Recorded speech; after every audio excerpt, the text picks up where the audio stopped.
আমন্ত্রণ ডিজি বাংলার দিনের খবরে, সঙ্গে আছি ইমদাদুল হক।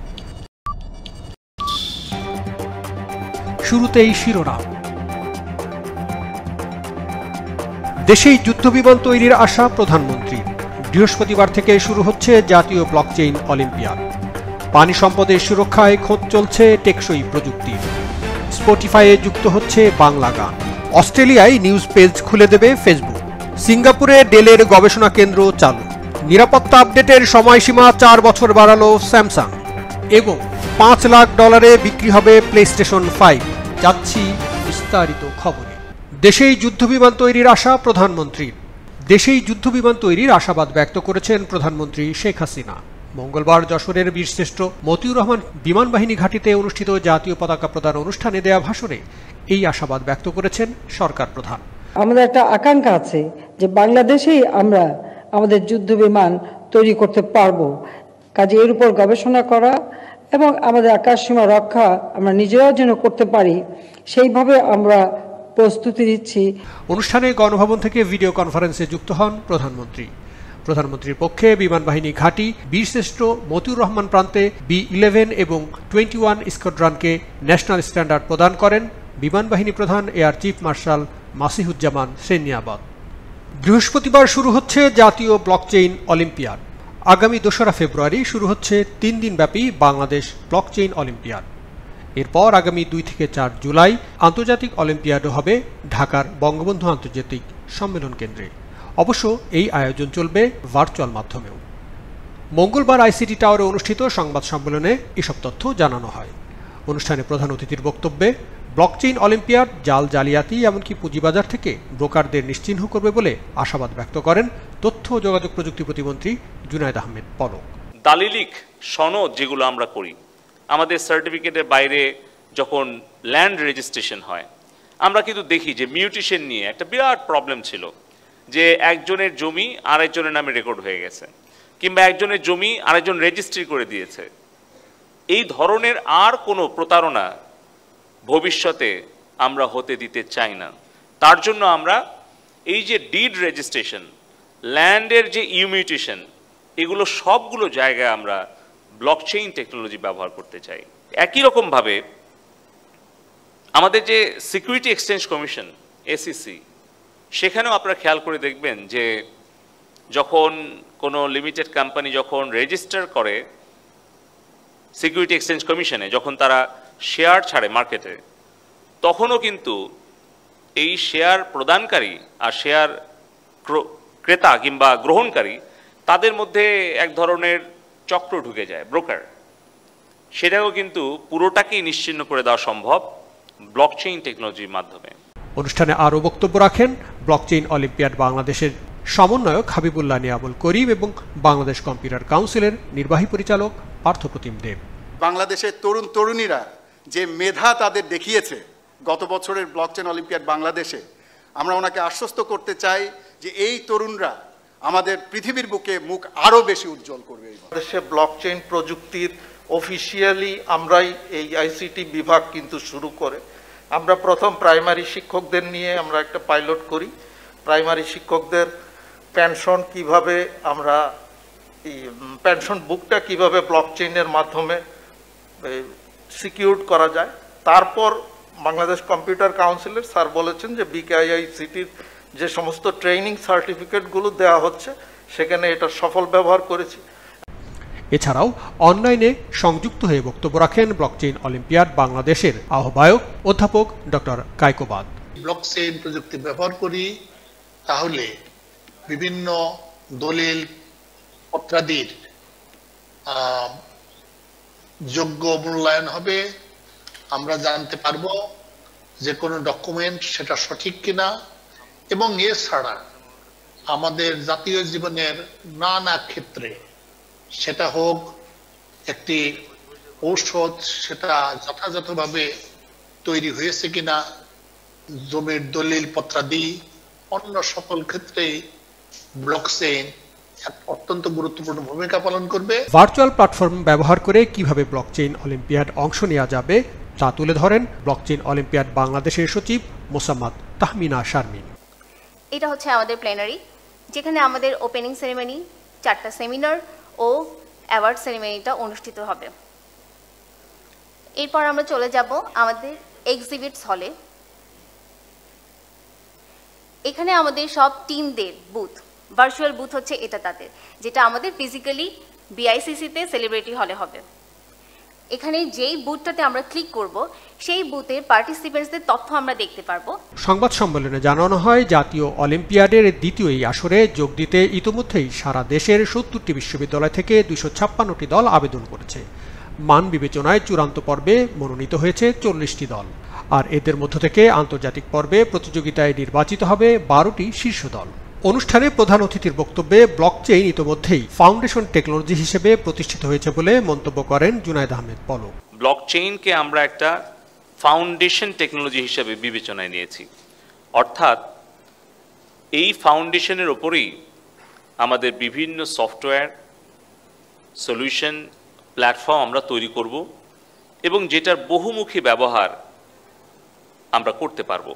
সে কারণে আমরা আইসিটি বিভাগ থেকে ব্লকচেইনকে বলছি ফাউন্ডেশন টেকনোলজি। জাল সনদ শনাক্তের পাশাপাশি জাতীয়ভাবে প্রতারণার সুযোগ চিরতরে বন্ধ করতে বাংলাদেশ কম্পিউটার কাউন্সিলের বিকেআইসিটি ইতোমধ্যেই এই কাজ শুরু করেছে বলেও জানান প্রতিমন্ত্রী। আমি একটা সার্টিফিকেট জাল করেও একটা চাকরি পেতে পারি, কিন্তু এই সুযোগটা চিরতরে বন্ধ করে দেওয়া সম্ভব যদি আমরা ব্লকচেইন টেকনোলজিটা এই সার্টিফিকেশন প্রক্রিয়ার মধ্যে আমরা প্রয়োগ করতে পারি। কিভাবে? তার একটা উদাহরণ তৈরি করেছে ইতিমধ্যে বাংলাদেশ কম্পিউটার কাউন্সিল। আমাদের বিকেআইআইসিটির যত রকম সার্টিফিকেট এখন দেওয়া হচ্ছে, এখানে ইডিবিসিসি আছেন, আমরা কিন্তু সেই সার্টিফিকেশনগুলো আমরা ব্লকচেইন টেকনোলজি ব্যবহার করছি, ডিস্ট্রিবিউটেড লেজার টেকনোলজি ব্যবহার করছি। অর্থাৎ এই সার্টিফিকেট যখন বিসিসির এই ইনস্টিটিউট থেকে দেওয়া হচ্ছে, সেই সার্টিফিকেটটা যেখানেই শো করুক, যেই শো করুক, সাবমিট করুক, সেই সার্টিফিকেটটা কিন্তু ভেরিফাই করার সুযোগ আমরা রাখছি। ফলে কোনো জাল সনদপত্র বিসিসির বিকেআইআইসিটি থেকে কেউ নিতে পারবে না। পানি সম্পদের সুরক্ষায় খোঁজ চলছে টেকসই প্রযুক্তির। পানি সম্পদের সুরক্ষায় এবার টেকসই প্রযুক্তির খোঁজ শুরু করেছে সরকারি বেসরকারি 7টি প্রতিষ্ঠান। যৌথভাবে মাসব্যাপী হ্যাকাথন ওয়াটার ইনোভেশন চ্যালেঞ্জের আয়োজন করেছে এটুআই, পরিবেশ অধিদপ্তর, ঢাকা ওয়াসা, 2030 water resource group, BASIS, BCS এবং ইউনিলিভার পিওরিন। আগামী 15ই মার্চ পর্যন্ত চ্যালেঞ্জ ফান্ডের ওয়েবসাইটে নিজেদের উদ্ভাবনী ধারণা জমা দিতে পারবেন প্রযুক্তি উদ্ভাবকেরা। মঙ্গলবার এই প্রতিযোগিতার উদ্বোধন করেন পানি সম্পদ মন্ত্রণালয়ের সিনিয়র সচিব কবির বিন আনোয়ার। উদ্বোধনী অনুষ্ঠানে প্যানেল আলোচনায় সংযুক্ত ছিলেন পরিবেশ অধিদপ্তরের মহাপরিচালক ডক্টর AKM রফিক আহমদ, ঢাকা ওয়াসার ব্যবস্থাপনা পরিচালক প্রকৌশলী তাকসিমে খান, এটুআইয়ের প্রকল্প পরিচালক ডক্টর আব্দুল মান্নান, বাংলাদেশ কম্পিউটার সমিতির সভাপতি মোহাম্মদ শাহিদুল মনির, বেসিস এর সভাপতি সৈয়দ আলমাস কবির, ইউনিলিভার বাংলাদেশ লিমিটেডের কর্পোরেট অ্যাফেয়ার্স প্রধান শামিমা আক্তার এবং 2030 ওয়াটার রিসোর্স গ্রুপের রিজিওনাল কোঅর্ডিনেটর সাইফ তানজিম কাইয়ুম। অনুষ্ঠানে প্রতিযোগিতার বিস্তারিত তুলে ধরেন মহেশ পাতেঙ্গার এবং সৈয়দ ইস্তিয়াক। অনুষ্ঠানে জানানো হয়, প্রতিযোগিতার মাধ্যমে পানির ব্যবহার নজরদারির জন্য হাউসহোল্ড ওয়াটার ফুটপ্রিন্ট এবং ইন্ডাস্ট্রি ওয়াটার ফুটপ্রিন্ট ব্যবহার করে যথাযথ টুলস ও প্ল্যাটফর্ম খুঁজে বের করা হবে। এই প্রতিযোগিতায় জমা পড়া প্রজেক্টের মূল্যায়ন ও স্ক্রিনিং চলবে 16ই মার্চ থেকে 21শে মার্চ পর্যন্ত। এরপর আগামী 22 মার্চ বিশ্ব পানি দিবসে চূড়ান্ত বিজয়ী উদ্ভাবক দলের নাম ঘোষণা করবেন বিচারকরা। স্পটিফাইয়ে যুক্ত হচ্ছে বাংলা গান। সেবার বাজার পরিধি বাড়াতে এ যাবৎকালের সবচেয়ে বড় পদক্ষেপ নিয়েছে নিবন্ধন ভিত্তিক সুইডিশ মিউজিক স্ট্রিমিং সেবাদাতা প্রতিষ্ঠান স্পটিফাই। বাংলাদেশ সহ বিশ্বজুড়ে আরও 80টির বেশি দেশে বাড়িয়েছে সেবার পরিধি। নতুন করে 36টি ভাষা যোগ করা হয়েছে মিউজিক স্ট্রিমিং প্ল্যাটফর্মটিতে। এর মধ্যে রয়েছে বাংলা ভাষাও। স্পটিফাইয়ের প্রতিষ্ঠাতা এবং প্রধান নির্বাহী কর্মকর্তা ড্যানিয়েল এক লাইভ স্ট্রিমিং অনুষ্ঠানে এই ঘোষণা দেন। এই অনুষ্ঠানে মূল আকর্ষণগুলোর মধ্যে ছিল নতুন দেশে প্রবেশের ঘোষণা, নতুন বিপণন সরঞ্জাম উন্মোচন এবং ভক্তদের সাথে সংযোগ স্থাপনের নতুন উপায়ের সংক্ষিপ্ত আলোচনা। এ সময় প্রতিবেশী দেশ পাকিস্তান, ভুটান, নেপাল, মালদ্বীপের স্থানীয় সঙ্গীতও যুক্ত করা হয় নতুন সেবার পরিধিতে। জানানো হয়, এখন বৈশ্বিক শ্রোতার সঙ্গে যুক্ত হওয়ার পাশাপাশি স্থানীয় গানও শুনতে পারবেন স্পটিফাই গ্রাহকরা। নজর দিচ্ছি দেশের বাইরে। অস্ট্রেলিয়ায় নিউজ পেজ খুলে দেবে ফেসবুক। 4 দিন বন্ধ থাকার পর অস্ট্রেলিয়ার ব্যবহারকারীদের নিউজ কন্টেন্ট আবারও দেখার সুযোগ করে দেওয়ার ঘোষণা দিয়েছে ফেসবুক। অস্ট্রেলিয়া সরকারের সঙ্গে ফলপ্রসূ আলোচনার কথা তুলে ধরে মঙ্গলবার ফেসবুকের ভাইস প্রেসিডেন্ট ক্যাম্পবেল ব্রাউন জানিয়েছেন, কোন নিউজ প্রকাশের মূল্য পরিশোধ করা হবে তা বেছে নেওয়ার সুযোগ পাবে তারা।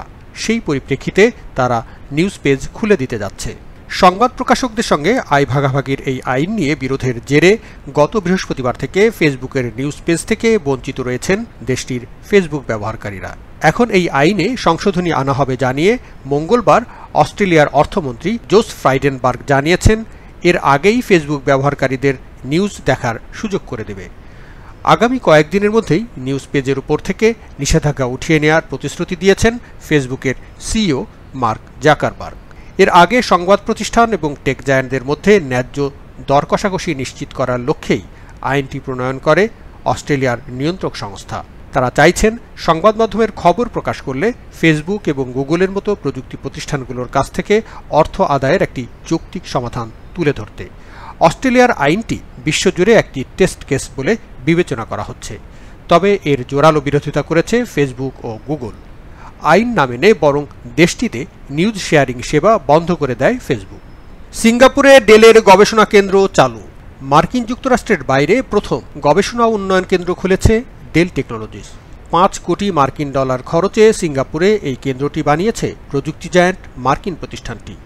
ডিজিটাল রূপান্তর প্রযুক্তির প্রধান বিষয়গুলো যেমন edge computing, data analytics, augmented reality ইত্যাদি নিয়ে কাজ করবে এই গবেষণা ও উন্নয়ন কেন্দ্রটি।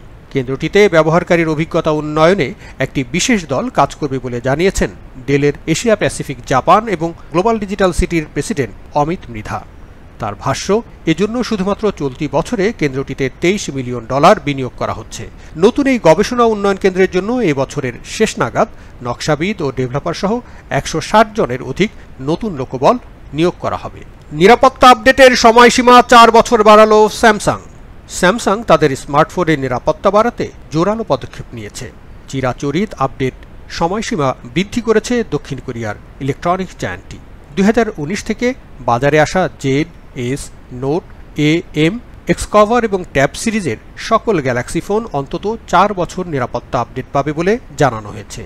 এই তালিকায় বর্তমানে 130টির অধিক মডেলের স্মার্টফোন রয়েছে। এগুলো শুধুমাত্র নিরাপত্তা আপডেট, অপারেটিং সিস্টেমের বড় ধরনের আপডেট নয়। স্যামসাং সম্প্রতি তাদের ফ্ল্যাগশিপের জন্য 3 জেনারেশনের অ্যান্ড্রয়েড ওএস আপডেট প্রদানের নিশ্চয়তা দিয়েছে।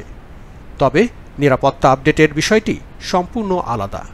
নিরাপত্তা আপডেটটি প্রতি প্রান্তিকে কিংবা প্রতি মাসে হতে পারে। স্থান কিংবা অপারেটর ভেদে বিভিন্ন ডিভাইসে এই সময়সীমা ভিন্ন হতে পারে। $5 লাখ বিক্রি হবে প্লেস্টেশন 5। এবার $5 লাখ মার্কিন ডলারে বিক্রি করা হবে $400 প্লেস্টেশন 5 গেমিং কনসোলটি। স্বর্ণ দিয়ে মুড়িয়ে এমন 9টি গেমিং কনসোল বানাবে ক্যাভিয়ার। প্রযুক্তি সাইট ব্লুমবার্গের প্রতিবেদন বলছে, $4,99,999 মার্কিন ডলারের এই কনসোলটি মোড়ানো হবে 18 ক্যারেট স্বর্ণ দিয়ে, আর গেমিং কনসোলটির কন্ট্রোলার মোড়ানো থাকবে কুমিরের চামড়া দিয়ে। সব মিলিয়ে এর ওজন হবে 4.5 কেজি। ইতোমধ্যেই বিক্রির জন্য ওয়েবসাইটে কনসোলটি তুলেছে ক্যাভিয়ার, কিন্তু পকেটে $5 লাখ না থাকলে এটি কেনার স্বপ্ন বৃথা। এক প্রেস বিজ্ঞপ্তিতে ক্যাভিয়ার জানিয়েছে, PS5 কনসোলগুলো বানাতে প্রায় 4 মাস সময় লাগবে। ইতোমধ্যেই এর পরীক্ষামূলক একটি নমুনা বানাতে একজন স্বর্ণকার বিশেষজ্ঞের সঙ্গে কাজ শুরু করেছে প্রতিষ্ঠানটি। এরই মধ্যে কনসোলটির জন্য 1,500 আবেদন এসেছে বলেও দাবি করেছে ক্যাভিয়ার। এদের মধ্যে বাস্কেটবল সুপারস্টার লিব্রন জেমস এবং আমেরিকার একজন বিখ্যাত আইটি ব্যবসায়ীও রয়েছেন। আছেন রাশিয়ার আগ্রহী ব্যবসায়ী। সাধারণত অতিমাত্রায় দামি গোল্ড আইফোন বিক্রি করে ক্যাভিয়ার। তবে গত জানুয়ারিতে এই ডিভাইসের পরিধি বাড়িয়ে সনি প্লেস্টেশন 5 বিক্রি করার ঘোষণা দেয় প্রতিষ্ঠানটি। প্রিয় দর্শক, আজ এ পর্যন্তই। ডিজিটাল জীবনধারায় নিরাপদে ভালো কাটুক সবার জীবন। প্রযুক্তির সঙ্গে আপডেটেড থাকতে যুক্ত থাকুন ডিজি বাংলায়।